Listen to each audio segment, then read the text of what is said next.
Rajya Sabha chance ఇవ్వండి. హైకమాండ్కు BB Patil request. కొద్ది రోజులుగా ఢిల్లీలోనే మకాం. తనకు రాజ్యసభ ఛాన్స్ ఇవ్వాలని జహీరాబాద్ మాజీ MP B B Patil high command request చేసినట్టు తెలిసింది. దీనికోసం ఆయన కొన్ని రోజులుగా ఢిల్లీలో మకాం వేసి అగ్రనేతల చుట్టూ ప్రదక్షిణలు చేస్తున్నట్టుగా సమాచారం.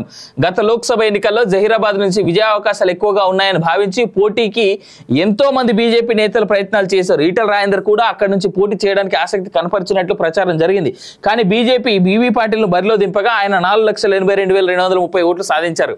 అయినా కాంగ్రెస్ అభ్యర్థి సురేష్ షట్కార్ చేతిలో 46,188 ఓట్ల తేడాతో ఓటమిని చవి చూశారు. అప్పటి నుంచి ఆయన సెగ్మెంట్ కూడా ఎక్కువగా వెళ్లడం లేదని చర్చ జరుగుతున్నది. ఇన్ఫాక్ట్ ఆయన గెలిచినప్పుడు కూడా అధికారంలో ఉన్నప్పుడు కూడా పోయినట్టుగా ఇక్కడ కనబడలే నాకు. అగ్రనేతల చుట్టూ ప్రదక్షిణలు. బీబీ పాటిల్ పోటీ చేసిన జహీరాబాద్ 3 రాష్ట్రాల సరిహద్దు ప్రాంతం. తెలంగాణ, కర్ణాటక, మహారాష్ట్ర కలిపే సెగ్మెంట్ ఇది. ఆయనకు 3 రాష్ట్రాలకు చెందిన కీలక పొలిటికల్ లీడర్స్ తో పరిచయాలు ఉన్నాయి. దీంతో ఆయన తన రాజ్యసభ పదవి కోసం ఇన్ఫ్లుయెన్స్ ను వినియోగిస్తున్నట్టు తెలిసింది. కేంద్ర మంత్రి నితిన్ గడ్కరీతో సంప్రదింపులు చేస్తున్నట్టుగా సమాచారం.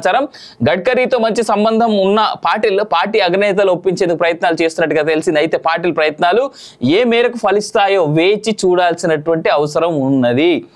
నిజంగా డిజర్వింగ్ క్యాండిడేటా అంటే క్వశ్చన్ మార్క్.